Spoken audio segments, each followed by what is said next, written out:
ஒரு பெரிய அடர்த்தியான காட்டுல எல்லா மரங்களும் பசுமையா இருக்கு. ஒரே ஒரு மரம் மட்டும் காஞ்சு போய் காய்ச்சி அடிச்சிச்சு. எல்லா பறவையும் அந்த மரத்தை கண்டுக்கிறதே கிடையாது. பறவைகள் இப்படி கண்டுக்காம இருக்கிறது கூட அந்த மரத்துக்கு கவலையை கொடுக்கல. ஆனா பறவைகள் தன்னோட கிளைகள்ல இருந்து தேவைப்படும் போது காஞ்ச குச்சிகளை உடைச்சி எடுத்துக்கிட்டு போறது ரொம்ப கவலையை கொடுத்தது. காகங்களே, நான் வயதான மரமும் இல்ல, இறந்து காஞ்சி போன மரமும் இல்ல. நானும் இளமையான மரம் தான். ஆனா என்ன ஏதோ நோய் தாக்கி இருக்கு. என் கிளைகள் எல்லாம் காஞ்சி போறதுக்கு காரணமே அதுதான். காலேஜி, இந்த மரம் பேசுறதெல்லாம் நம்ம காதுல வாங்கவே கூடாது. இது சுத்தமா காஞ்சி போன மரம். இந்த மரத்தால இனிமே நமக்கு எந்த புண்ணியமும் இல்ல. கோரி, என்ன பார்த்து அப்படி சொல்லாத. நானும் இனிப்பான பழங்களை தரக்கூடிய மரம் தான். முதல்ல என்னோட நோயை குணப்படுத்துங்க, அப்புறம் பாருங்க நான் உங்களுக்கு எவ்வளவு இனிப்பான பழங்களை தருவேன்னு. கோரி, நாம இந்த மரத்தோட கிளைகளை ஒடிச்சிருவோம்னு இந்த மரம் இப்படி பொய் சொல்லுதுன்னு நினைக்கிறேன். இந்த மரத்தை பார்த்தா மறுபடி பழங்களை கொடுக்கற மரம் மாதிரியா தெரியுது. இறந்து போன மரம் மாதிரி இருக்கு. ஆமா காலேஜி, இந்த மரத்து கூட பேசிட்டு இருந்தா நம்ம நேரம் தான் வீணா போகும். வாங்க, தேவையான கிளைகளை உடைச்சி எடுத்துட்டு நாம கிளம்புவோம். இப்படி பேசிக்கிட்ட கோரிக்காகவும் காலுக்காகவும் காஞ்ச கிளைகளை உடைச்சி எடுத்துக்கிட்டு கிளம்பி போனாங்க. காலுக்காகவும் கோரிக்காகவும் இப்படி செஞ்சதை பார்த்துட்டு அந்த மரம் ரொம்ப சோகமாயிடுச்சு. இந்த மரம் சோகமானதை பார்த்த பக்கத்துல உள்ள மரம் இப்படி பேச ஆரம்பிச்சது. நண்பா, கவலைப்படாத. இந்த உலகமே இப்படித்தான். நம்மால ஏதாவது பலன் கிடைக்கிற வரைக்கும் தான் நம்மளை கவனிப்பாங்க, நம்ம பேச்ச கேட்பாங்க.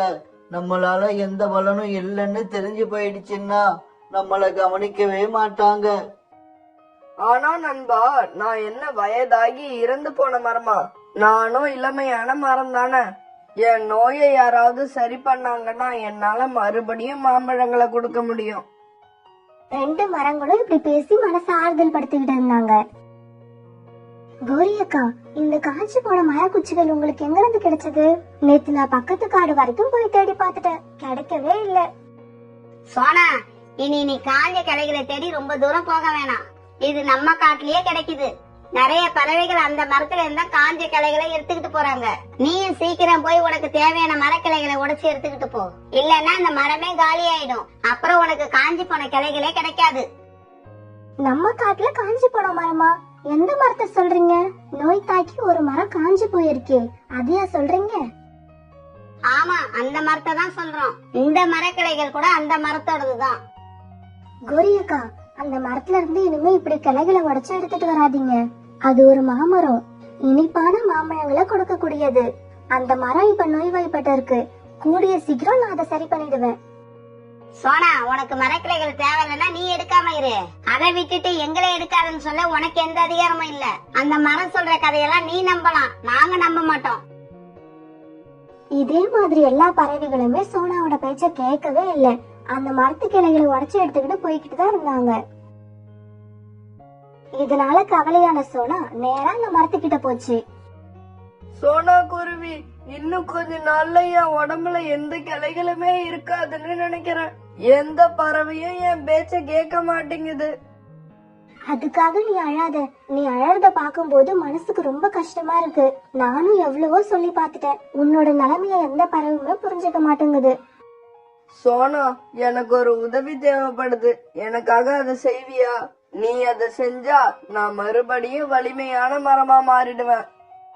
நீ அப்படி மாறிடுவனா அதுக்காக நான் எந்த உதவியும் செய்ய தயாரா இருக்கேன். என்ன செய்யணும் சொல்லு. இங்க இருந்து 2 காடு தாண்டி இருக்கிற 3வது காட்டுல ரொம்பவும் வயதான வேப்ப மரம் ஒண்ணு இருக்கு. எனக்கு வந்த நோய்க்கான மருந்து என்னன்னு அந்த மரத்துக்கு கண்டிப்பா தெரிஞ்சிருக்கும். எனக்காக நீ அந்த மரத்தை போய் பார்த்து அந்த மருந்தை தெரிஞ்சுக்கிட்டு வந்தா போதும். இதோ நான் இப்பவே கிளம்புறேன். உன்னை குணமாக தேவையான மருந்து பத்தி தெரிஞ்சுக்கிட்டு சீக்கிரமாவே திரும்பி வருவேன். இப்படி சொல்லிட்டு கிளம்புன சோனா போற வழியில கிளிய பார்த்தது. சோனா, காலையில இருந்து உணவு தேடுறேன். இது வரைக்கும் ஒரு நெல்மணி கூட கிடைக்கல. நீ உணவு தேட பக்கத்து காட்டுக்கு போறேன்னு நினைக்கிறேன். அப்படி நீ போறதா இருந்தா நானும் உன் கூட வருவேன். இதை கேட்ட சோனா தான் எங்க போறேன், எதுக்காக போறேங்கிறத எல்லாத்தையும் கிளிக்கிட்ட சொல்லுச்சு. அப்படியா? அந்த மரத்தை பார்க்க எனக்கும் பாவமா தான் இருக்கு. நானும் உன் கூட வரேன். இப்படி சொன்ன கிளியும் சோனா கூட சேர்ந்து அந்த வயதான மரத்தை தேடி பறந்து போச்சு. பறவைகளே, உங்க முகம் களைச்சி போயிருக்கிறத பார்த்தா நீங்க 2 பேரும் ரொம்ப தூரம் பறந்து வந்திருக்கீங்கன்னு நினைக்கிறேன். சொல்லுங்க சொல்லுங்க, என்ன விஷயமா வந்திருக்கீங்க? பாட்டி, எங்க காட்டுல ஒரு மாமரம் இருக்கு. அது நல்ல இளமையான மரம் தான். இருந்தாலும் அதோட இலைகள் எல்லாம் உதிர்ந்து கிளைகள் எல்லாம் காஞ்சி போய் வயதாகி இறந்து போன மரம் மாதிரி காட்சி அளிக்குது. அது மறுபடியும் பழங்களை காய்க்கிற மரமா மாற என்ன வைத்தியம் செய்யணும்னு உங்களை கேட்டுட்டு போகலான்னு வந்தோம். இருக்கு இருக்கு, எல்லா நோய்க்குமே என்கிட்ட மருந்து இருக்கு. என்னோட இலைகளை பறிச்சு எடுத்துக்கிட்டு போய் அத சாரி எடுத்து அந்த மரத்தோட வேர்ல ஊத்துங்க. இந்த மாதிரி தொடர்ந்து 3 நாள் ஊத்துங்க போதும். அந்த மரம் பழையபடி பசுமையா மாறிடும். ஆனா இலைகளோட சாறு அந்த மரத்தோட வேர்ல ஊத்துறப்ப கூடவே தண்ணீரும் ஊத்தணுங்கிறத ஞாபகம் வச்சுக்கோங்க. பிறகு சோனாவும் கிளியும் வேப்பிலைகளை நிறைய அந்த மரத்துல இருந்து பறிச்சுக்கிட்டு தங்களோட காட்டுக்கு திரும்பினாங்க. சோனாவும் கிளியும் தங்களோட காட்டுக்கு திரும்புறப்ப அங்க கோரிக்காகவும் காலுக்காகவும் அப்புறம் இன்னும் 2 பறவைங்க அந்த மரத்தோட கிளைகளை உடைச்சு எடுத்துக்கிட்டு இருந்ததை பார்த்தாங்க. கோரி, இந்த மரத்தோட கிளைகளை உடைக்காதீங்க, உடைக்கிறத நிறுத்துங்க. ஏன் நாங்க ஏன் நிறுத்தணும்? கிளி, நேத்து வரைக்கும் நீயும் தானே எங்க கூட சேர்ந்து இந்த மரக்கிளைகளை எடுத்துக்கிட்டு போன. இப்ப என்னாச்சு? எங்களை மட்டும் கிளைகளை உடைக்க வேண்டாம்னு சொல்ற? கோரி, கிளி அதுக்கு தேவையான அளவு காஞ்ச மரக்கிளைகளை வீட்டுல சேகரிச்சு வச்சிருச்சுன்னு நினைக்கிறேன். அதனாலதான் நம்மளை இப்ப எடுக்க வேண்டாம்னு சொல்லுது.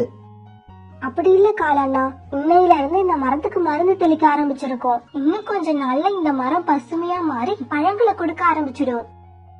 இவங்க 2 பேருக்கும் பைத்தியம் பிடிச்சிருக்குன்னு நினைக்கிறேன். அதனாலதான் காஞ்சி இறந்து போன மரத்துக்கு போய் மருந்து தெளிக்கிறாங்க. காலு, கோரி, அப்படி சொல்லாதீங்க. எனக்கு இந்த மருந்த மட்டும் தெளிக்கட்டும். அப்புறம் கொஞ்ச நாள் கழிச்சு பாருங்க, உங்களுக்கெல்லாம் நான் இனிப்பான மாம்பழங்களை தருவேன். இந்த மரம் நம்ம கிட்ட இருந்து தப்பிக்க இப்படி பொய் சொல்லிக்கிட்டே தான் இருக்கும். இப்ப அது கூட சோனாவும் கிளியும் சேர்ந்துட்டாங்க. நிறுத்துங்க உங்க பேச்ச, எங்களுக்கு நிறைய வேலை இருக்கு. இப்படி சொன்ன காலுக்காகவும் கோரிக்காகவும் நிறைய மரக்கிளைகளை எடுத்துக்கிட்டு பறந்து போனாங்க. இதையெல்லாம் பார்த்த அந்த காஞ்ச மரம் அழ ஆரம்பிச்சது. மரம்னா, அழாதீங்க, கவலைப்படாதீங்க. நாங்க உங்களை குணப்படுத்துற வேலையை இன்னைக்கே ஆரம்பிக்கிறோம். உங்களை அவமானப்படுத்தினவங்க முன்னால தலை நிமிர்ந்து வாழ போறீங்க. பிறகு இப்படி சொன்ன சோனா குருவி கிளி கூட சேர்ந்து அந்த வேப்பிலையை அரைச்சு சாறு எடுத்துச்சு. பிறகு அந்த சாறு அந்த மரத்தோட வேர் பகுதியில தெளிச்சாங்க. கிளியக்கா, இப்ப நம்ம நதியில இருந்து தண்ணி எடுத்துக்கிட்டு வந்து ஊத்தி ஆகணும். அப்பதான் அந்த மருந்து வேரோட எல்லா பகுதிகளுக்கும் போகும். பிறகு சோனாவும் கிளியும் நதியில இருந்து தண்ணி எடுத்துக்கிட்டு வந்தாங்க. இப்படி தண்ணி எடுத்துக்கிட்டு வந்த இவங்க தண்ணிய அந்த மரத்து வேர்களை சுத்தி ஊத்துனாங்க. இப்படியே தொடர்ந்து 3 நாட்கள் அந்த வயதான வேப்ப மரம் சொன்ன மாதிரியே வேப்பில சாரை தெளிச்சு பிறகு தண்ணீரையும் ஊத்துனாங்க. இப்படியே சில நாட்கள் நகர்ந்துச்சு. இப்ப அந்த மரத்தோட கிளைகள்ல இலைகள் விட ஆரம்பிச்சது. இத பார்த்த அந்த மாமரத்துக்கு ரொம்ப சந்தோஷம். சோனா, கிளி, என்ன பாத்தீங்களா? என் உடம்புல இப்ப சின்ன சின்னதா இலைகள் வளர ஆரம்பிச்சிருச்சு. மரம்னா, உங்களோட கிளைகளும் இனிமே வலுவடைய ஆரம்பிச்சிடும். இனி உங்க கிளைகளை யாராலையும் உடைக்க முடியாது. நீங்க இனிமே சந்தோஷமா நிம்மதியா இருக்கலாம். இப்படி சொல்லிட்டு சோனாவும் கிளியும் தங்களோட கூடுகளுக்கு போனாங்க. இப்படியே சில மாசங்கள் நகர்ந்துச்சு.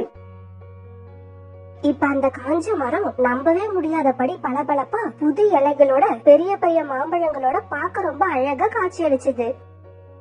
இப்ப அந்த மரத்தை பார்த்த பக்கத்துல உள்ள மரம் இப்படி பேச ஆரம்பிச்சது. நண்பா, இப்ப நீங்க ரொம்ப மாறிட்டீங்க, ரொம்ப பசுமையா இருக்கீங்க. அப்புறம் உங்க பழமெல்லாம் கூட பெருசு பெருசா பார்க்க ரொம்ப அழகா இருக்குது. நண்பா, எனக்கும் இப்ப ரொம்ப சந்தோஷமா இருக்கு. இது எல்லாத்துக்குமே காரணம் சோனா குருவியும் அந்த கிளியும் தான். 2 மரமும் இப்படி பேசிக்கிட்டே இருக்கும் பொழுது அங்க சோனா குருவியும் கிளியும் வந்தாங்க. மரம்னா, உங்களை இப்படி கிளைகளோடும் பழங்களோடும் பார்க்க எனக்கு ரொம்ப சந்தோஷமா இருக்கு. இதுக்கப்புறம் நீங்க எதுக்காகவும் அழ மாட்டீங்கன்னு நினைக்கிறேன். சோனா, இதுக்கப்புறம் நான் அழ வேண்டிய தேவையே இருக்காது. இப்ப நான் ரொம்பவும் மகிழ்ச்சியா இருக்கேன். என்னோட மகிழ்ச்சிக்கு காரணமே நீங்க 2 பேரும் தான். நீங்க 2 பேரும் வயிறு நிறைய என்னோட மாம்பழங்களை சாப்பிடுங்க. பிறகு வீட்டுக்கு போறப்ப உங்க குழந்தைங்களுக்கும் நிறைய எடுத்துக்கிட்டு போங்க. மரம்னா இப்ப இந்த காட்டுல உணவு கிடைக்கிறது ரொம்ப கஷ்டமாயிடுச்சு. பறவைகள் எல்லாம் உணவு கிடைக்காம வேற வேற காட்டுக்கு இடம் பெயர்ந்து போறாங்க. ஆனா எங்களுக்கு இனிமே உணவு பத்தின கவலையே இல்ல. இப்படி சொன்ன இவங்க தானும் சாப்பிட்டுட்டு தங்களோட குழந்தைங்களுக்கும் நிறைய மாம்பழங்களை எடுத்துக்கிட்டு வீட்டை நோக்கி சந்தோஷமா போனாங்க. இப்படி போய்கிட்டு இருந்த இவங்கள ஒரு இடத்துல காலுக்காகவும் கோரிக்காகவும் தடுத்து நிறுத்தினாங்க. சோனா, நாங்களும் காலையில இருந்து உணவுக்காக அலையிறோம். ஒரே ஒரு நெல்மணி கூட கிடைக்கல. ஆனா உங்ககிட்ட எப்படி இவ்வளவு மாம்பழம் கிடைச்சது? சோனா, எங்களுக்கும் இந்த மாமரம் எங்க இருக்குன்னு சொன்னா நாங்களும் பழங்களை எடுத்துக்கிட்டு வந்து சாப்பிட்டு பசிய போக்கிப்போம். கோரியக்கா, எந்த மரத்தை காஞ்சி போன மரம் இறந்து போன மரம்னு சொல்லி கிளைகளை உடைச்சு எடுத்துக்கிட்டு போனீங்களோ அந்த காஞ்ச மரத்துல தான் இப்ப இவ்வளவு மாம்பழங்கள் காய்ச்சிருக்கு. சோனா, உண்மையாவா சொல்ற? என்னால நம்பவே முடியல. இருந்தாலும் போய் பாக்குறேன். இப்படி சொல்லிட்டு காலுவும் கோரியும் அந்த காஞ்ச மரத்தை நோக்கி பறந்து போனாங்க. அந்த மரத்துக்கிட்ட போன இவங்க அந்த மரம் பூரா இலைகளும் பழங்களுமா இருக்கிறத பார்த்துட்டு ரொம்ப அதிர்ச்சியானாங்க. காலேஜி, இது எப்படி நடந்துச்சு? என் கண்ணை என்னாலே நம்ப முடியல. கோரி, நீ நம்புறியோ இல்லையோ, இந்த மரத்துல மாம்பழம் பழுத்து தொங்கிக்கிட்டு இருக்கிறது உண்மை. சீக்கிரம் வா, போய் மாம்பழத்தை சாப்பிடுவோம். எனக்கு ரொம்ப பசிக்குது. காலு, கோரி, உங்க 2 பேருக்கும் என் மாம்பழங்களை சாப்பிட அருகதையே இல்ல. என்னோட கிளைகளை உடைச்சுக்கிட்டு போய் என்ன அழிக்க பார்த்ததே நீங்க தான். போங்க இங்க இருந்து. நாங்க தெரியாம தப்பு பண்ணிட்டோம். எங்களை மன்னிச்சிடு. இந்த தவறை இனிமே நாங்க செய்யவே மாட்டோம். இல்ல, நான் உங்களை மன்னிக்கவே மாட்டேன். என்ன அழிக்க பார்த்த உங்களை என் பழங்களை சாப்பிடவும் அனுமதிக்க மாட்டேன். மரம் இப்படி கோபமா பேசுறத கேட்ட காலுக்காகவும் கோரிக்காகவும் ரொம்ப ஏமாற்றமா இருந்து போனாங்க. ஃப்ரெண்ட்ஸ், வாழ்க்கையில யாரையும் கேவலமாவும் தேவையில்லைன்னு இவங்களால நமக்கு எதுவும் ஆக போறது இல்லைன்னு நினைச்சு அவங்க கிட்ட ஆணவமா நடந்துக்காதீங்க. காலச்சக்கரம் எப்படி வேணாலும் மாறும். அப்ப நாமே அவங்க கிட்ட உதவி கேட்கிற நிலைமையும் ஏற்படலாம். அது ஒரு அடர்த்தியான காடு. அந்த காட்டுல உள்ள மரத்தெல்லாம் வெட்டி தன்னோட காலத்தை ஓட்டுற காலுக்காகவும் அன்னைக்கு வெட்ட வேண்டிய மரத்தை தேர்ந்தெடுத்துக்கிட்டு இருந்துச்சு. இந்த மரம் நல்ல இளமையான மரமாவும் இருக்கு, சின்ன மரமாவும் இருக்கு. இன்னைக்கு இந்த மரத்தை வெட்டிட வேண்டியதுதான். இப்படி நினைச்ச கால அந்த மரத்தை வெட்ட ஆரம்பிச்சது. அப்ப பக்கத்துல இருந்த மரம் காலு கிட்ட இப்படி பேச ஆரம்பிச்சது.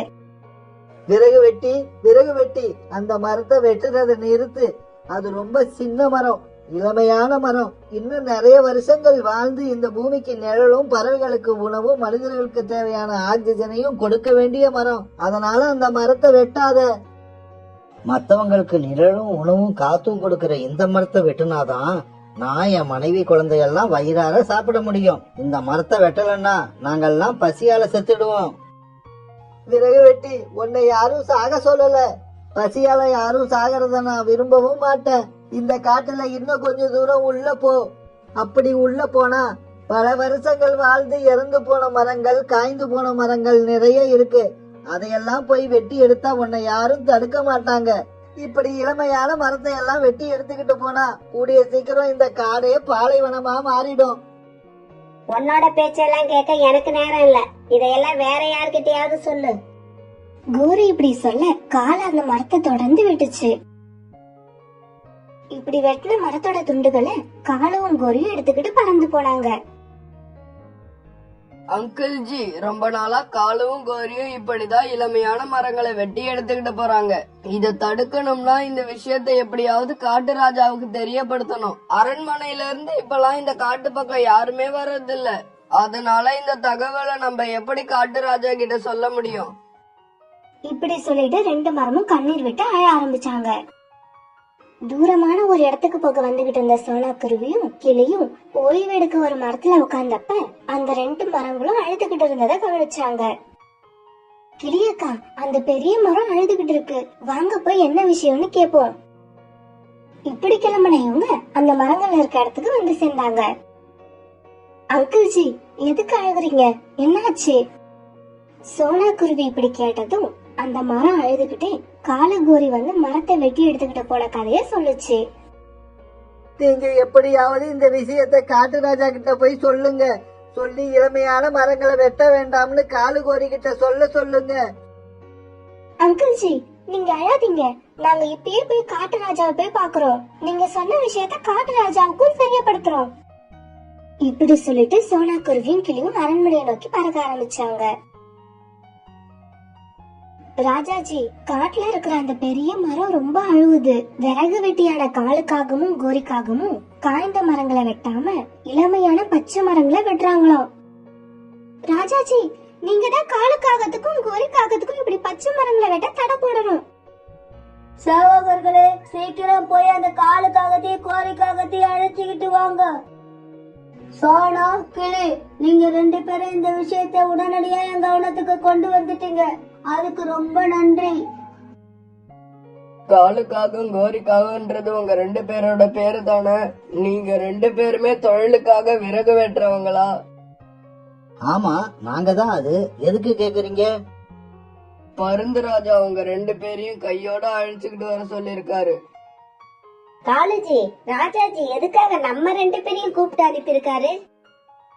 குளிர்காலம் ஆரம்பிச்சிருச்சு இல்ல, அதனால பருந்து ராஜாவுக்கு வெந்நீர் போட விரவு தேவைப்பட்டு இருக்கோம். சரிவா, போய் என்னன்னு கேட்டுட்டு வருவோம். பிறகு மந்திரி காலுக்காகத்தையும் கோரிக்காகத்தையும் அழைச்சுக்கிட்டு அரண்மனைக்கு திரும்பி வந்துச்சு. நீங்க 2 பேரும் காஞ்சி போன மரங்களை எல்லாம் விட்டுட்டு பச்சை மரங்களை வெட்டுறீங்கன்னு கேள்விப்பட்ட, அது உண்மையா? ஓஹோ, அப்ப இந்த பெரிய மரத்தோட வேலையா தான் இருக்கும். பச்சை மரத்தை வெட்டுறத பத்தி ராஜா கிட்ட கம்ப்ளைண்ட் வேற பண்ணிருக்கு. ராஜாஜி, அப்படியெல்லாம் இல்ல. யாரோ தவறுதலா எங்களை பத்தி உங்ககிட்ட கம்ப்ளைண்ட் பண்ணிருக்காங்க. இல்ல, எனக்கு அந்த பெரிய மரத்து மேல ரொம்ப நம்பிக்கை இருக்கு. அது பொய் சொல்லாது. அதே சமயம் நீங்களும் உங்க வயிற்றுக்காக மரங்களை விறகாக்கி வியாபாரம் பண்றீங்க, அதுவும் எனக்கு புரியுது. ஆனா நீங்க எப்பவுமே பச்சை மரங்களை வெட்டக்கூடாது. காஞ்சி போன இறந்த மரங்களை தான் வெட்டணும். ராஜாஜி, என்ன சொன்னீங்களோ அதை அப்படியே பின்பற்றுவோம். பிறகு இப்படி சொன்ன காலுக்காகவும் கோரிக்காகவும் வீட்டுக்கு வந்தாங்க. கோரி, இனிமே நாம பச்சை மரத்தை வெட்ட முடியாதா? காட்டுக்குள்ள போய் காஞ்ச மரத்தை தேடி தேடி தான் வெட்டணுமா? அந்த பெரிய மரத்துக்கு எவ்வளவு துணிச்சல் இருந்தா ராஜா கிட்ட நம்மள பத்தியே கம்ப்ளைண்ட் பண்ணிருக்கோம். அந்த மரத்தை நிம்மதியா இருக்க விட மாட்டேன். கோரி, நாம மறுபடியும் பச்சை மரத்தை வெட்டக்கூடாது. மீறி வெட்டுனா ராஜா நம்மள சும்மா விட மாட்டாரு. காலுஜி, பச்சை மரத்தை வெட்டக்கூடாதுன்னு தானே ராஜா நமக்கு உத்தரவு போட்டாரு. இனிமே பாருங்க, எல்லா பச்சை மரமும் காஞ்ச மரமாக போகுது. கோரி, பச்சை மரம் எப்படி காஞ்ச மரமாகும்? எனக்கும் அதை சொல்ல. ராத்திரி வரைக்கும் பொறுமையா இருங்க காலுஜி, அப்புறம் தெரியும் இந்த கோரியோட ஐடியா. கோரி அடுப்புல ஒரு பெரிய சட்டிய வச்சு அதுல தண்ணீரை ஊத்தி கொதிக்க வச்சுக்கிட்டு இருந்தது. இத பார்த்த காலு கோரி கிட்ட இப்படி கேட்டுச்சு. கோரி, இப்ப எதுக்கு வெந்நீர் போடுற? நான் குளிக்க போறேன்னு உன்கிட்ட சொல்லவே இல்லையே. காலுஜி, இப்படி ஏதாவது பேசிக்கிட்டே இருந்தீங்க, வெந்நீரை தூக்கி உங்க தலையில ஊத்திடுவேன். உள்ள போய் 2 வாட்டர் ஸ்ப்ரேயர் எடுத்துட்டு வாங்க. கோரி, வாட்டர் ஸ்ப்ரேயர் எதுக்கு? எனக்கு எதுவுமே புரியல. காலுஜி, இந்த வெந்நீரை வாட்டர் ஸ்ப்ரேல ஊத்தி இப்ப காட்டுக்கு எடுத்துட்டு போய் பச்சை மரத்தோட வேர்ல ஊத்துறோம். அப்படி ஊத்தினா அந்த மரம் தன்னால இறந்து காஞ்சி போயிடும். அப்புறம் அந்த மரத்தை நாம வெட்டிக்கிட்டு வரலாம். நம்ம மேல யாரும் கம்ப்ளைண்ட் பண்ண முடியாது. இது நல்ல ஐடியா தான். ஆனா நாம வெந்நீர் ஊத்துறத யாரும் பார்க்க கூடாது. பார்த்தா நமக்கு பெரிய பிரச்சனை ஆயிடும். இந்த ராத்திரி நேரத்துல யார்தான் வீழ்ச்சிருக்க போறாங்க, உங்களையும் என்னையும் தவிர. இப்படி பேசிக்கிட்டே கோரியும் காலும் வெந்நீரை ஊத்தி எடுத்துக்கிட்டு காட்டை நோக்கி போனாங்க. இப்படி இவங்க 2 பேரும் வரப்ப காட்டுல உள்ள எல்லா உயிரினங்களும் தூங்கிக்கிட்டு இருந்துச்சு. இப்படி வந்த இவங்க ஒரு பச்சை மரத்தோட வேர்ல தான் கொண்டு வந்த வெந்நீரை ஊத்துனாங்க. இப்படி வெந்நீரை ஊத்துன இவங்க உடனே கிளம்பி தங்களோட வீட்டுக்கு போனாங்க.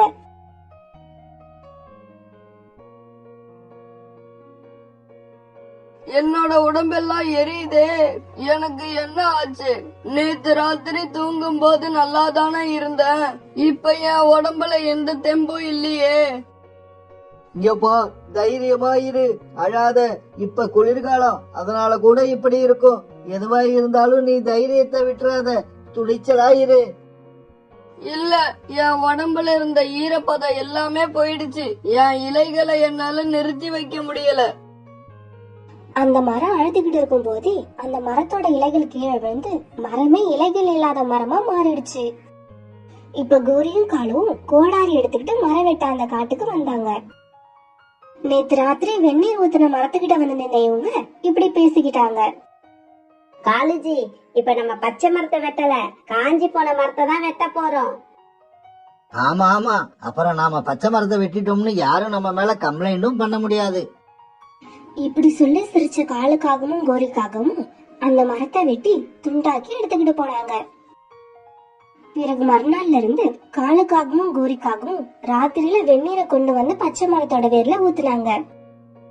அந்த மரங்கள் காஞ்சி போனதும் அதை வெட்டி எடுத்துக்கிட்டு போனாங்க. இப்படியே சில நாட்கள் நகர்ந்துச்சு.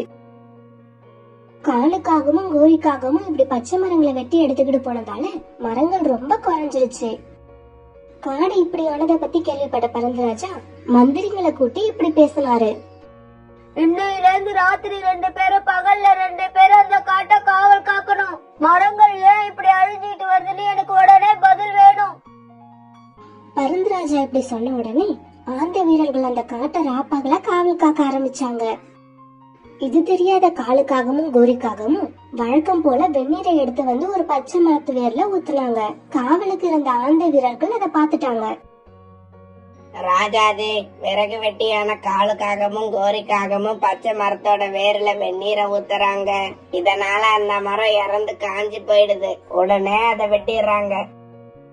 இத கேட்ட பரந்தராஜா ரொம்ப கோபமா காலுக்காகத்தையும் கோரிக்காகத்தையும் கைது பண்ணி அழைச்சுக்கிட்டு வர சொன்னாரு. பச்சை மரங்களை இரக்கமே இல்லாம கொண்டு பெரிய பாவம் பண்ணின இவங்க 2 பேரையும் பாதாள சிறையில போடுங்க. இவங்களோட இளமை பருவம் முழுவதும் போய் முதுமை பருவம் வர்ற வரைக்கும் இவங்களுக்கு விடுதலை கிடையாது. பரந்தராஜா இப்படி சொன்ன உடனே காலுக்காகவும் கோரிக்காகவும் சிறையில் அடைக்கப்பட்டாங்க. அங்க அவங்களுக்கு ஒருவேளை உணவு தான் கொடுக்கப்பட்டுச்சு. ஃப்ரெண்ட்ஸ், மரம் நம்மளோட வாழ்க்கையில ரொம்ப ரொம்ப தேவையான ஒரு உயிர். அது மேல அன்பு செலுத்துங்க, நிறைய செடிகளை வளருங்க. இனிமேல் வரப்போற சந்ததிக்கு தூய்மையான பூமியை கொடுத்துட்டு போக நம்மால ஆன எல்லா முயற்சியும் பண்ணுவோம். தூக்கத்துல இருந்த காலும் கோரியும் சூரிய ஒளி அவங்க மேல பட்டதால வேக வேகமா எழுந்திருச்சாங்க. கோரி, இருந்தாலும் இன்னைக்கு நாம கொஞ்சம் அதிகமா தூங்கிட்டோம் இல்ல? காலுஜி, அது இருக்கட்டும். எனக்கு என்னமோ இன்னைக்கு காலையில எழுந்த உடனே ரொம்ப பசிக்குது. அதுவும் இல்லாம எனக்கு இப்ப ஆப்பிள் சாப்பிடணும் போல இருக்கு. இது என்ன பெரிய விஷயமா? ஏற்கனவே காஞ்சி போய் இருந்த ஆப்பிள் மரத்துலதான் இப்ப நிறைய பழங்கள் இருக்க. இப்பவே கிளம்பு, போய் சாப்பிடுவோம். இப்படி பேசிக்கிட்ட காலுக்காகவும் கோரிக்காகவும் ஆப்பிள் மரத்தை நோக்கி பறந்து போனாங்க. இப்படி போன இவங்க ஆப்பிள் மரத்துல உட்கார்ந்து ஆளுக்கு ஒரு ஆப்பிள சாப்பிட ஆரம்பிச்ச உடனே தூக்கத்துல இருந்த ஆப்பிள் மரம் கண் விழிச்சு பார்த்தது. காலுவையும் கோரியையும் பார்த்த அதுக்கு ரொம்ப கோபம் வந்தது. காலு, கோரி, உங்க 2 பேருக்கும் எவ்வளவு துணிச்சல்! என்ன ஒரு வார்த்தை கூட கேட்காம எப்படி என்னோட ஆப்பிள்களை பறிச்சீங்க? அதுவும் நான் தூக்கத்துல இருக்கிறப்ப. உங்களால என் தூக்கம் இப்ப கெட்டு போச்சு. என் தூக்கத்தை கெடுத்தது எவ்வளவு பெரிய தப்புன்னு இப்ப நான் உங்களுக்கு புரிய வைக்கிறேன். இப்படி சொன்ன மரம் தன்னோட கிளைகளை வேகமா இப்படியும் அப்படியும் ஆட்ட காலுவும் கோரியும் பரிதாபமா கீழே விழுந்தாங்க. ஐயோ காலுஜி, என்னால எழுந்து நிக்க முடியுமான்னே சந்தேகமா இருக்கு. என்னோட இடுப்பு எலும்பு உடைஞ்ச மாதிரி ஒரு சத்தம் வேற கேட்டுச்சு. நான் மட்டும் என்ன நல்லாவா இருக்கேன்? என் தலையில அடிபட்டு ரத்தம் வருது. சொத்தம் போடாம 2 பேரும் இடத்த காலி பண்ணுங்க. என் தூக்கத்தை கெடுத்தா என்ன நடக்கும்னு இப்ப தெரிஞ்சிருக்கும்னு நினைக்கிறேன். இனிமே இந்த மரத்து பக்கம் எப்பவும் வந்துடாதீங்க. மரம் இப்படி சொன்ன உடனே பறந்து போன காலு கோரியோட நிலைமைய பார்த்துட்டு சோனா குருவியும் புறாவும் இவங்கள வழியில நிறுத்தினாங்க. காலுஜி, காலுஜி, என்ன பார்த்து இறக்குங்க. இன்னொரு தடவை நான் கீழே விழுந்தேன், அவ்வளவுதான். கோரியக்கா, என்ன ஆச்சு உங்களுக்கு? உங்க இடுப்புக்கு என்ன ஆச்சு? அத ஏன் சோனா கேக்குற? நம்ம காட்டுல ஆரஞ்சு மரத்துக்கு பக்கத்துல ஒரு ஆப்பிள் மரம் இருக்குல்ல, ரொம்ப பசியா இருந்ததால நானும் காலுஜியும் ஆப்பிள் சாப்பிட்டு வரலான்னு அந்த மரத்துக்கு போனோம். ஆளுக்கு ஒரு ஆப்பிள தான் கடிச்சிருப்போம். அந்த மரத்துக்கு என்ன ஆச்சுன்னே தெரியல. வெறி பிடிச்ச மாதிரி அந்த மரம் அப்படி ஒரு ஆட்டம் ஆடி எங்க 2 பேரையும் கீழே தள்ளிடுச்சு. கீழே விழுந்ததுல எனக்கு என்னமோ இடுப்பு எலும்பு முறிஞ்ச மாதிரி இருக்கு. காலுஜிக்கு தலையில அடிபட்டுடுச்சு. கோரி அக்கா, நீங்க என்ன சொல்றீங்க? அந்த ஆப்பிள் மரம் இது வரைக்கும் அந்த மாதிரி செஞ்சதே இல்லையே. நீங்க அந்த மரத்துக்கு கோபம் வர மாதிரி ஏதாவது பேசுனீங்களா? சோனா, நான் எதுவுமே பேசல. நான் சொல்றத நம்பு. சோனா, கோரி எப்பவுமே மத்தவங்களுக்கு கோபம் வர்ற மாதிரி தான் பேசும். இத நானும் ஒத்துக்கிறேன். ஆனா இன்னைக்கு கோரி எதுவுமே தப்பா பேசல. அந்த ஆப்பிள் மரத்துக்கு இப்ப ரொம்ப ஆணவம் பிடிச்சு போய் இருக்கு. அது இனிமே தன்னோட பழங்களை யாரையும் சாப்பிட விடாது. சோனாபா, இப்பவே போய் அந்த ஆப்பிள் மரத்தை ஏன் இப்படி நடந்துகிட்டேன்னு கேப்போம். கோரி அக்கா, நீங்களும் எங்க கூட வாங்க. நான் வரல சோனா அந்த மரத்துக்கிட்ட. முதல்ல நான் இப்ப ஹாஸ்பிட்டலுக்கு போய் டாக்டரை பார்க்கணும்.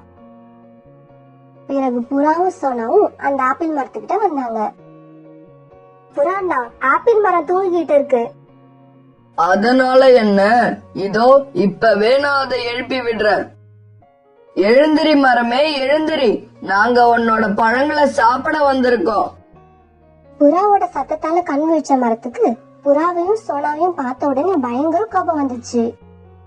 ஏய் புறா, போ அந்த பக்கம். தூங்குற என்ன எழுப்புறதுக்கு எவ்வளவு துணிச்சல் உங்களுக்கு? நான் தூங்குறேன்னு தான் தெரியுதில்ல, அப்படியே ஏன் என்ன எழுப்புறீங்க? மரண்ணா, நான் தான் சோனா குருவி. புறாவும் நானும் தான் வந்திருக்கோம். எங்களுக்கு ரொம்ப பசிக்குது. நாங்க உங்களோட ஆப்பிள சாப்பிட வந்திருக்கோம். சோனா, புறா, நான் தூங்கிக்கிட்டு இருக்கேன்னு உங்க ரெண்டு பேருக்கும் என்ன பார்த்தா தெரியல. என்னை எழுப்பி விட்டு இப்படி தூக்கத்தை கெடுத்துட்டீங்களே. மரமே, எங்களை மன்னிச்சிடு. எங்களுக்கு ரொம்ப பசியா இருக்கு. அதனாலதான் உன்னை தூக்கத்துல இருந்து எழுப்ப வேண்டியதாயிடுச்சு. இங்க பாரு சோனா குருவி, நான் இப்ப தூங்கிக்கிட்டு இருக்கேன்.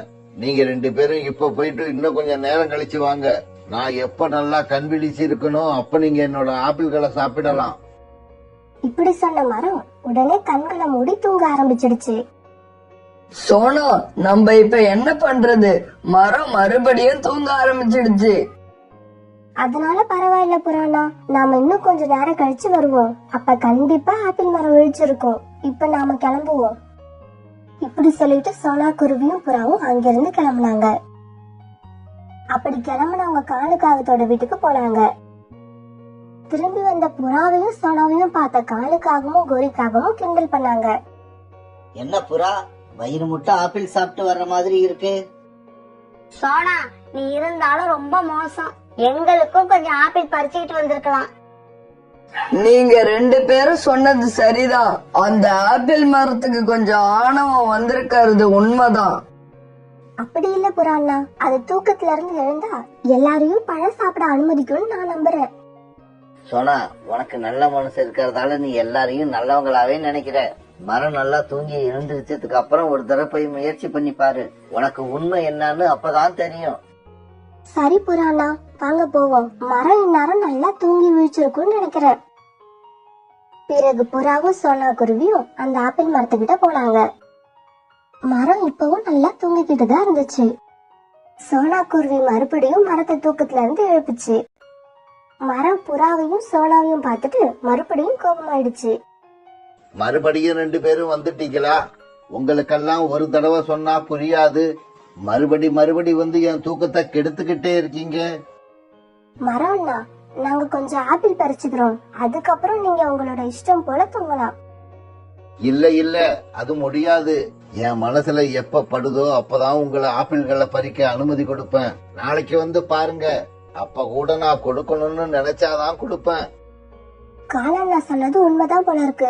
உங்களோட பேச்சுல இப்ப கொஞ்சம் ஆணவம் தெரியுது. ஆமா, நான் ஆணவம் பிடிச்சுதான் இருக்கேன். இந்த காட்டுல என்ன விட்டா வேற ஆப்பிள் மரமே கிடையாது. அதனால நீங்க என்ன சுத்தி சுத்தி வந்துதான் ஆகணும். மரம்னா, பழசெல்லாம் மறந்துடாதீங்க. ஒரு காலத்துல நீங்க காஞ்சு போய் இருந்தப்ப நானும் புறாவும் தான் தண்ணி ஊத்தி உங்களுக்கு உயிர் உண்டாக்கணும். நீங்க ரெண்டு பேரும் எனக்கு உதவி பண்ணிருக்கலாம். அதுக்காக காலம் பூரா உங்களுக்கு நான் அடிமையா இருக்கணும்னு அவசியம் இல்ல. மரம்னா, நீங்க எனக்கு அடிமையெல்லாம் இருக்க வேண்டாம். எங்களை இப்ப ஆப்பிள் சாப்பிட அனுமதிச்சா போதும். நீங்க எனக்கு உதவி செஞ்சதுக்கு பதிலா உங்களுக்கு எவ்வளவோ ஆப்பிள்களை இதுவரைக்கும் நான் கொடுத்திருக்கேன். இதுக்கப்புறம் நான் எதுவுமே உங்களுக்கு தர மாட்டேன். என்னோட நிழல்ல கூட நீங்க ரெண்டு பேரும் நிக்க கூடாது. போங்க இங்க இருந்து. மரம்னா, உங்களுக்கு இருந்த நோயை சரி பண்ண பக்கத்து காட்டுக்கு போய் நாங்க மருந்து கொண்டு வந்ததையெல்லாம் இவ்வளவு சீக்கிரமா மறப்பீங்கன்னு நான் நினைக்கவே இல்ல. சோனா, பழைய வாழ்க்கையை எல்லாம் இப்ப இந்த மரம் சுத்தமா மறந்து போயிடுச்சு. இனி இந்த மரத்துக்கிட்ட நம்ம என்ன பேசினாலும் அது வேஸ்ட் தான். வா கிளம்புவோம் இங்க இருந்து. நீ இப்பவாவது இந்த மரத்தை பத்தி தெரிஞ்சுக்கிட்டு இருப்பேன்னு நினைக்கிறேன். இனி எப்பவும் இந்த மரத்து பக்கம் வரவே கூடாது. நானும் அதையே தான் சொல்றேன். இனிமே இந்த பக்கம் வரவே வராதீங்க. எனக்கு யாருடைய உதவியும் தேவையில்லை. மரம் இப்படி சொன்ன உடனே புறாவும் சோனாவும் அங்கிருந்து பறந்து போனாங்க. அந்த ஆப்பிள் மரமும் மறுபடியும் நிம்மதியா தூங்க ஆரம்பிச்சது. ஆப்பிள் மரம் இப்படி ஆணவமா பேசுற விஷயம் கொஞ்சம் கொஞ்சமா காட்டுல உள்ள எல்லா பறவைகளுக்கும் தெரிய ஆரம்பிச்சது. ஆப்பிள் சாப்பிட வர பறவைங்க கிட்ட அந்த மரம் தொடர்ந்து இப்படி நடந்துகிட்டதால எல்லா பறவைங்களும் அந்த மரத்து மேல ரொம்ப வெறுப்பா இருந்தாங்க. காலு, நான் ஒரு நாள் பசியா இருந்தப்ப ஆப்பிள் சாப்பிடலான்னு அந்த ஆப்பிள் மரத்துக்கிட்ட போனேன். ஆனா அது என்ன சாப்பிட விடவே இல்ல. கிளி, இப்ப அந்த மரம் முன்ன மாதிரி இல்ல. கிளைகள் எல்லாம் காஞ்சி இறந்து போக போன அந்த மரத்துக்கு சோனா குருவியும் புறாவும் தான் போய் உயிர் கொடுத்தாங்க. அந்த மரம் இப்ப அவங்களையே மதிக்கிறது இல்ல. ரொம்ப கேவலமா பேசி அவங்களையே அந்த பழங்களை சாப்பிட அனுமதிக்கல. எனக்கு வர கோவத்துக்கு கோடாரியை எடுத்துக்கிட்டு போய் அந்த மரத்தை வெட்டி போடணும் போல இருக்கு. கிளி, நீ சொல்றது ரொம்ப சரி. யாருக்குமே பயன்படாம இருக்கிற அந்த ஆணவம் பிடிச்ச மரத்தை வெட்டி போடுறதுதான் சரி. காட்டுல உள்ள மத்த பறவைங்க கிட்டயும் நான் போய் சொல்றேன். எல்லாருமா சேர்ந்து அந்த ஆப்பிள் மரத்தை வெட்டி போட்டுருவோம். நீ போய் அதுக்கான ஏற்பாட்டை செய்ய. நானும் எங்க கோடாரி எங்க இருக்குன்னு தேடி பாக்குறேன். இப்ப கிளி மத்த பறவைங்களை பார்க்க பறந்து போச்சு. காலுக்காகவும் கோரிக்காகவும் புறாவோட கூட்ட நோக்கி பறந்து போனாங்க. இப்படி போன காலுக்காகவும் கோரிக்காகவும் மரத்தை வெட்ட போற விஷயத்த புறா கிட்ட சொன்னாங்க. இதை கேட்ட புறா ரொம்பவும் சந்தோஷமாச்சு. அதுதான் சரி. இப்படிப்பட்ட ஆணவம் பிடிச்ச மரத்தை உயிரோடு விட்டு வைக்கவே கூடாது. சரி வா, நாம போய் சோனா குருவியை பாப்போம். நம்மளோட இந்த முடிவை கேட்டா சோனா குருவி ரொம்ப சந்தோஷப்படும். இப்படி கிளம்புன எல்லாரும் சோனா குருவிய பார்க்க போனாங்க. சோனா வீட்டுக்கு போன 3 பேரும் வந்த விஷயத்த சோனா கிட்ட சொன்னாங்க. சோனா, ஆப்பிள் மரத்துக்கு நாம கொடுக்க போற தண்டனை சரிதானே? புறாண்ணா, தண்டனை சரியா இல்லையாங்கிறதுலாம் எனக்கு தெரியாது. எனக்கு தெரிஞ்சதெல்லாம் தப்பு செஞ்சவங்களுக்கு தண்டனை கண்டிப்பா கிடைக்கும். அந்த வேலையை கடவுள் பார்த்துப்பாரு. அதனால இதுல நாம தண்டனை கொடுக்க தேவையே இல்ல. சோனா, கடவுள் எப்ப தண்டனை கொடுப்பாருன்னு யாருக்கு தெரியும்? அது வரைக்கும் எங்களால பொறுத்துக்கிட்டு இருக்க முடியாது. நம்மள அவமானப்படுத்துற அந்த மரத்துக்கு நாம தண்டனை கொடுக்கறதுதான் சரி. கோரி அக்கா, நமக்கு ஒருத்தர் கெடுதல் செய்யறான்னு வச்சுப்போம். அதனால பாதிக்கப்பட்ட நாம அவருக்கு பதிலுக்கு கெடுதல் பண்ணனா நமக்கும் அவங்களுக்கும் என்னதான் வித்தியாசம்? அதனால தண்டனை கொடுக்கற பொறுப்பை கடவுள் கிட்ட விட்டுட்டு நாம நம்ம வேலைய பாக்குறதுதான் எனக்கு சரின்னு தோணுது. சோனா, நீ வேணும்னா தண்டனை கொடுக்கற பொறுப்பை கடவுள் கிட்ட கொடுத்துட்டே இரு. எங்களால அப்படி இருக்க முடியாது. காலு, கோரி, வாங்க நம்ம கிளம்புவோம். புறாண்ணா, ஒரு நிமிஷம் என் பேச்சை கேளுங்க. நீங்க அந்த மரத்துக்கு எந்த தண்டனையும் கொடுக்க நினைக்காதீங்க. சரியான நேரத்துல தேவையான தண்டனையை கடவுள் கண்டிப்பா கொடுப்பாரு. ஆனா சோனா குருவி சொன்னதை காதுல வாங்கிக்காம 3 பேரும் பறந்து போனாங்க. இப்படி பறந்து போன இவங்க மத்த பறவைங்களை போய் சந்திச்சாங்க. காலு, இங்க உள்ள எல்லாருமே அந்த மரத்தை வெட்ட சம்மதிச்சுட்டாங்க. அப்படின்னா நாளைக்கு காலையில எல்லாரும் கோடாரி எடுத்துக்கிட்டு அந்த ஆப்பிள் மரத்துக்கிட்ட வந்துடுங்க. கோரி இப்படி சொல்ல எல்லா பறவைங்களும் அங்கிருந்து கலைஞ்சு போனாங்க.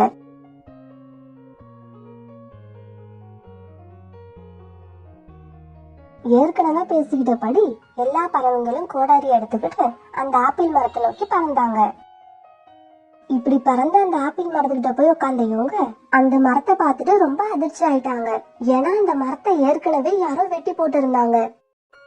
அந்த மரத்தை யார் வெட்டி போட்டிருப்பான்னு எல்லா பறவைங்களுக்குமே ஒரு பெரிய குழப்பம் வந்தது.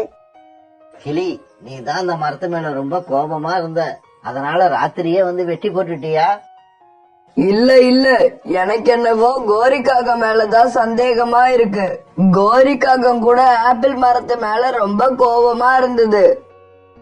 இல்ல இல்ல, உண்மையிலே சொல்றேன், நான் வெட்டல. நான் கூட இந்த மரத்தை வெட்டவே இல்ல. இத யாரு வெட்டினாங்கன்னே எனக்கு தெரியல. இப்படி யாருமே வெட்டலன்னு சொன்னா இந்த மரத்தை யாருதான் வெட்டிருப்பா? எல்லாரும் கொஞ்சம் அமைதியா இருங்க. உண்மையை கண்டுபிடிக்க என்கிட்ட ஒரு வழி இருக்கு. காலேஜி, உண்மையை தெரிஞ்சுக்க என்ன வழி? சீக்கிரம் சொல்லுங்க. எனக்கு இந்த மரத்தை யாரு வெட்டனான்னு தெரிஞ்சுக்க ரொம்ப ஆர்வமா இருக்கு. எல்லாரும் வாங்க, பக்கத்துல இருக்கிற ஆரஞ்சு மரத்துக்கிட்ட போய் கேட்போம். ராத்திரி நடந்ததெல்லாம் அதுக்கு கண்டிப்பா தெரிஞ்சிருக்கும். ராத்திரி நடந்தது எல்லாத்தையும் பாத்துக்கிட்டு இருந்த ஆரஞ்சு மரமே, இந்த ஆப்பிள் மரத்தை வெட்டி போட்டது யாரு? எங்களுக்கு கொஞ்சம் சொல்ல. ராத்திரி 2 வேடர்கள் இந்த பக்கமா வந்தாங்க. அந்த ஆப்பிள் மரத்துக்கு அடியில இரவு தங்கலான்னு முடிவு பண்ணினவங்க சாப்பிடுறதுக்காக 2 ஆப்பிள பறிச்சாங்க. அது அந்த மரம் ஏத்துக்காம அந்த வேடர்களை திட்ட கோபமான அவங்க மரத்தை வெட்டி போட்டுட்டு அதுல இருந்து ஆப்பிளை எல்லாம் மூட்டை கட்டி எடுத்துக்கிட்டு போயிட்டாங்க. சோனா அப்பவே சொல்லுச்சு, எல்லாரும் அவங்க வேலைய பாருங்க, தண்டனை கொடுக்கற வேலைய கடவுள் பார்த்து பாருன்னு. நாம தான் கேக்கல. காலு, நீங்க பால் வியாபாரம் தானே செய்யறீங்க? பால் குடுக்க பக்கத்து காட்டுக்கெல்லாம் போவீங்களா? அப்படி போறப்ப எங்கேயாவது மாம்பழம் கிடைச்சா எடுத்துக்கிட்டு வாங்க. என் மனைவி சோனா மாம்பழம் சாப்பிடணும்னு ரொம்ப ஆசைப்படுறா. ராணா, உனக்கும் மனைவிக்கு என்ன பைத்தியமா பிடிச்சிருக்கு? மாம்பழ சீசனே இல்லாதப்ப மாம்பழம் எங்க இருந்து வரும்? ராணா சகோதரா, கவலைப்படாதீங்க. நான் போற வழியில எங்கேயாவது மாம்பழம் கிடைச்சா நான் கண்டிப்பா எடுத்துக்கிட்டு வரேன். இப்படி சொன்ன காலுக்காகவும் கோரிக்காவது கூட பறந்து போச்சு. சோனா குருவியும் ராணா குருவியும் கணவன் மனைவி. ரொம்ப நாள் கழிச்சு சோனா குருவி இப்பதான் கர்ப்பமா இருந்துச்சு. இந்த சமயத்துல சோனா குருவிக்கு மாம்பழம் சாப்பிடணும் போல ஆசையா இருந்துச்சு. ஆனா இவங்களுக்கு மாம்பழம் எங்கேயும் கிடைக்கவே இல்லை. அதனாலதான் பாக்குறவங்க எல்லார்கிட்டயும் ராணா குருவியும் சோனா குருவியும் மாம்பழம் இருக்கான்னு கேட்டுக்கிட்டே இருந்தாங்க. சோனா சகோதரி, இப்ப மாம்பழம் எங்க தேடினாலும் கிடைக்காது. உனக்கு வேற என்ன வேணும்னு சொல்லு, நான் எடுத்துக்கிட்டு வரேன். இல்ல கிளி சகோதரி, எனக்கு என்னமோ மாம்பழம் சாப்பிடணும் போலதான் இருக்கு. நீ எங்கேயாவது மாம்பழத்தை பார்த்தா எனக்காக ஒரு மாம்பழத்தை பறிச்சு எடுத்துக்கிட்டு வரியா? கண்டிப்பா சோனா, மாம்பழம் கிடைச்சா கண்டிப்பா கொண்டு வரேன். பிறகு அங்கிருந்து கிளம்புன சோனா தனியாவே போய் எங்கேயாவது மாம்பழம் இருக்கான்னு தேடி பார்த்தது. காலையில இருந்து சாயங்காலம் வரைக்கும் இப்படி காடு பூரா தேடி பார்த்தும் எங்கேயும் சோனா குருவிக்கு மாம்பழமே கிடைக்கல. அதனால சோகமா வீட்டுக்கே திரும்பி வந்துடுச்சு. சோனா வீட்டுக்கு வந்த கொஞ்ச நேரத்துக்கெல்லாம் காலுக்காக சோனா வீட்டுக்கு வந்துச்சு. சோனா தங்கச்சி, நானும் தூரம் தூரமா பறந்து மாம்பழத்தை தேடி பார்த்துட்டேன். மாம்பழம் எங்கேயுமே கிடைக்கல. ஆமா காலண்ணா, நான் கூட எல்லா இடத்துலயும் தேடி பார்த்துட்டேன். மாம்பழம் கிடைக்கவே இல்ல. சோனா, வா நம்ம வளையல் வியாபாரி புறாவை போய் பார்ப்போம். அது தான் வளையலை விற்கிறதுக்காக தூரம் தூரமா உள்ள காடுகளுக்கெல்லாம் போகும். அதுக்கு மாம்பழம் எங்க கிடைக்கும்னு கண்டிப்பா தெரியும். காலண்ணா, நீங்க சொல்றதும் சரிதான். வாங்க நம்ம புறாவை பார்க்க கிளம்புவோம். பிறகு சோனா குருவியும் காலுக்காகவும் புறாவை பார்க்க பறந்து போனாங்க. புறா கிட்ட போய் சோனாவும் காலும் மாம்பழத்தை பத்தி கேட்டாங்க. இங்க பக்கத்துல உள்ள காட்டுல எங்கேயும் மாம்பழம் கிடையாது. மாம்பழம் வேணும்னா தூரமா இருக்கிற ஒரு காட்டுக்கு தான் போகணும். வேணும்னா சொல்லு சோனா, இப்பவே கிளம்புவோம். இப்பவா புறா? இப்ப ராத்திரி ஆயிடுச்சு. நாளைக்கு காலையில கிளம்புவோம். ஆமா புறாண்ணா, காலண்ணா சரியாதான் சொல்றாங்க. நாளைக்கு காலையில கிளம்புறதுதான் சரி. பிறகு காலுக்காகவும் சோனா குருவியும் அவங்கவுங்க வீட்டுக்கு போனாங்க. மறுநாள் பொழுது விடிஞ்சிச்சு.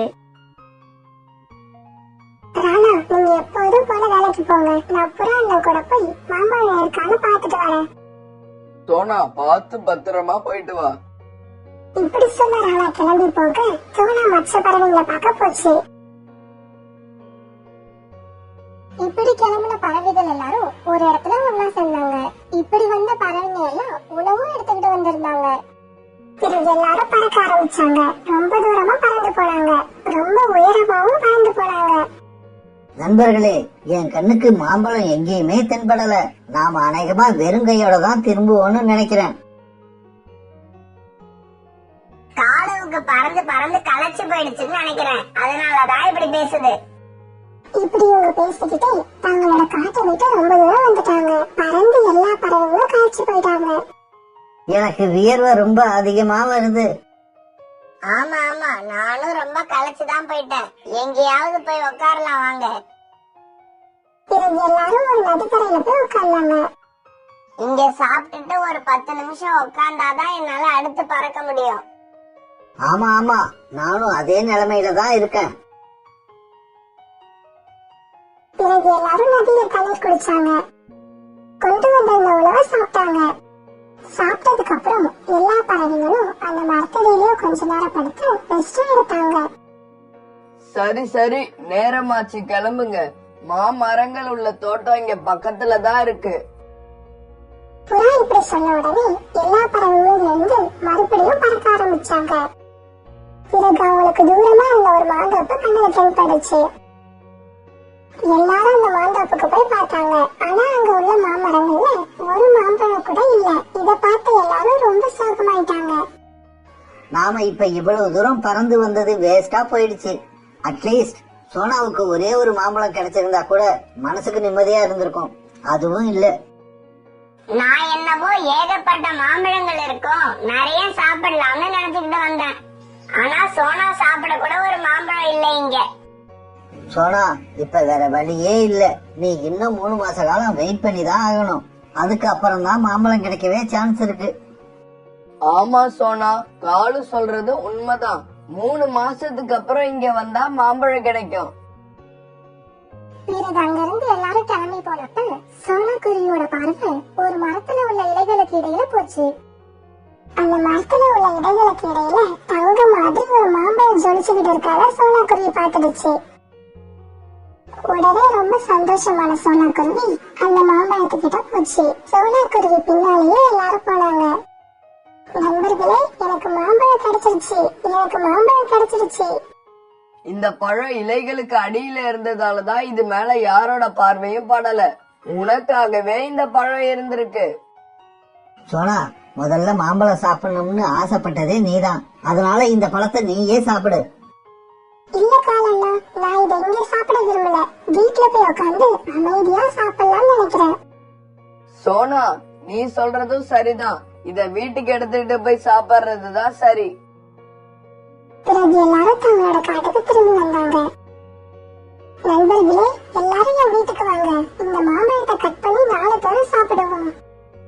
இல்ல சோனா, நீயே இந்த மாம்பழத்தை சாப்பிடு, எங்களுக்கு வேணாம். மாம்பழம் சாப்பிட நீதான் ரொம்ப ஆசைப்பட்ட சோனா, அதனால நீயே எடுத்துக்கோ. பிறகு எல்லாரும் அவங்க வீட்டுக்கு போனாங்க. காலுச்சி, நான் தான் மாம்பழம் எங்கேயும் கிடைக்காதுன்னு சொன்னேன், கேட்டீங்களா? இப்ப இவ்வளவு தூரம் போயிட்டு வெறுங்கையோட தானே திரும்பி வரீங்க. கோரி, நீ சொன்னது உண்மைதான். மாம்பழம் எங்களுக்கு கிடைக்கலதான். ஆனா சோனா குருவிக்கு மட்டும் ஒரே ஒரு மாம்பழம் கிடைச்சிருச்சு. என்ன சொல்றீங்க? தெளிவா சொல்லுங்க. கோரி, நாங்க எல்லாரும் ரொம்ப தூரம் பறந்து அந்த காட்டுக்கு போனோம். அங்க போய் பார்த்தா ஒரு மாம்பழம் கூட இல்ல. சரி, கிளம்பலாம்னு நினைக்கிறப்ப சோனா கண்ணுல ஒரே ஒரு மாம்பழம் தென்பட்டுச்சு. பாவம், சோனா வேற கர்ப்பமா இருக்கிறதால அந்த மாம்பழத்தை அதுகிட்டே கொடுத்துட்டோம். அப்ப அந்த மாம்பழத்தை பூராவும் சோனா குருவியே சாப்பிட்டுடுச்சா? இல்ல இல்ல, வீட்டுல வந்து பொறுமையா உக்காந்து சாப்பிடலாம்னு வீட்டுக்கு கொண்டு வந்துருச்சு. இதை கேட்ட கோரி வேக வேகமா பறந்து சோனாக்குருவி வீட்டுக்கு போச்சு. சோனா தன்னோட வீட்டுல அப்பதான் அந்த மாம்பழத்தை கழுவி எடுத்துட்டு வந்து சாப்பிட உட்காந்துச்சு. அந்த நேரம் பார்த்து உள்ள வந்த கோரி அந்த மாம்பழத்தை தான் பக்கம் எடுத்துக்கிச்சு. என் வீட்டுக்காரர் காலு, புறா, கிளி இப்படி 3 பேரும் உன் கூட வந்திருக்காங்க. ஆனா அந்த பழத்தை நீ மட்டும் சாப்பிட போறியா? இது உனக்கே நியாயமா இருக்கா? கோரி அக்கா, நான் இப்ப கர்ப்பமா இருக்கேன்ல, அதனால நீயே சாப்பிடுன்னு அவங்க எல்லாம் சொன்னாங்க. அதுக்காக தான் நான் எடுத்துட்டு வந்தேன். அதெல்லாம் எப்படியோ, என் வீட்டுக்காரர் பங்க நான் தான் சாப்பிடுவேன். இப்படி சொன்ன கோரிக்காகவும் பழத்தை எடுத்துக்கிட்டு ஒரு மரத்து மரத்துல உட்காந்துச்சு. பயப்படாத சோனா, என் வீட்டுக்காரர் பங்க மட்டும் தான் நான் சாப்பிடுவேன். இப்படி சொன்ன கோரி பழத்தை முழுசா சாப்பிட்டு முடிச்சிச்சு. சோனா, மீதி வைக்கணும்னு தான் நினைச்சேன். ஆனா பாரு, டேஸ்ட் பக்காவா இருந்ததால சாப்பிடறத நிறுத்தவே முடியல. இருந்தாலும் இந்த மாங்கொட்டை இருக்கு, இதை வேணா ட்ரை பண்ணி பாரு. இப்படி சொன்ன கோரிக்காகவும் மாம்பழ கொட்டையை சோனா கிட்ட தூக்கி போயிட பறந்து போச்சு. பாவம் சோனா ரொம்ப நாளா ஆசைப்பட்டுக்கிட்டு இருந்த மாம்பழம் கிடைச்சும் அதை சாப்பிட முடியாம கோரிக்காக எப்படி பண்ணிடுச்சு. இதையெல்லாம் நினைச்ச சோனா மௌனமா அழுதுகிட்டே இருந்தது. அப்படியே தூங்கிடுச்சு. காலையில எழுந்து வீட்டுக்கு வெளியில வந்து பார்த்த சோனா குருவிக்கும் ராணா குருவிக்கும் சந்தோஷம் தாங்கல. அண்ணாச்சி, எப்படி இந்த விஷயம் நடந்துச்சு? இந்த மரம் எப்படி இங்க வந்துச்சு? சோனா இப்படி கேட்ட உடனே அதுக்கு அந்த மரமே பதில் சொல்லுச்சு. சோனா, நான் ஒரு மாய மாம்பழம். உனக்கு ரொம்ப நல்ல மனசு இருக்கு. அடுத்தவங்களுக்கு நிறைய உதவி பண்ற. அதனாலதான் நான் வேற யார் கண்ணிலையும் படாம உன் கண்ணில் பட்டேன். நேத்து இந்த காகம் என்ன முழுசா சாப்பிட்டுடுச்சு. உன்னால என்ன சாப்பிடவே முடியல. அதனால நீ எவ்வளவு கஷ்டப்படுறன்னு எனக்கு தெரியும். அதனாலதான் உன் வீட்டு வாசல்லையே இப்ப நான் மரமா முளைச்சு வந்துட்டேன். சோனா, நீ சந்தோஷமா இரு. நல்ல மனசு உள்ளவங்களுக்கு கஷ்டம் வரலாம், ஆனா அது நிலைச்சு இருக்காது. இனி நீ இஷ்டப்பட்டப்பெல்லாம் மாம்பழம் சாப்பிடலாம். அப்புறம் கூடிய சீக்கிரம் உனக்கு நல்ல குழந்தைங்க பிறப்பாங்க. அவங்களும் உன்ன மாதிரியே நல்ல மனசு உள்ளவங்களா இருப்பாங்க. பிறகு சோனா தான் ஆசை தீர மாம்பழங்களை சாப்பிட்டது. அங்க வந்த தன்னோட நண்பர்கள் எல்லாருக்கும் மாம்பழங்களை பறிச்சு கொடுத்து சாப்பிட வச்சு அவங்க சாப்பிடறத பார்த்து சந்தோஷப்பட்டுச்சு. இப்படி எல்லாரும் வந்து சாப்பிடறப்ப கோரிக்காக மட்டும் அங்க வராம ஒரு ஓரமா தயங்கி தயங்கி நின்றுட்டு இருந்துச்சு. கோரி அக்கா, ஏன் அங்கேயே நின்னுட்டீங்க? சாப்பாட்டு விஷயத்துல என்னைக்கும் சுயநலமா இருக்காதீங்க. எவ்வளவு குறைச்சலா இருந்தாலும் அதுல கொஞ்சம் மத்தவங்களுக்கு கொடுத்துட்டு சாப்பிட கத்துக்கோங்க. இந்த பழக்கத்தை நீங்க கத்துக்கிட்டா வாழ்க்கையில உங்களை கடவுள் பட்னியாவே இருக்க விட மாட்டாரு.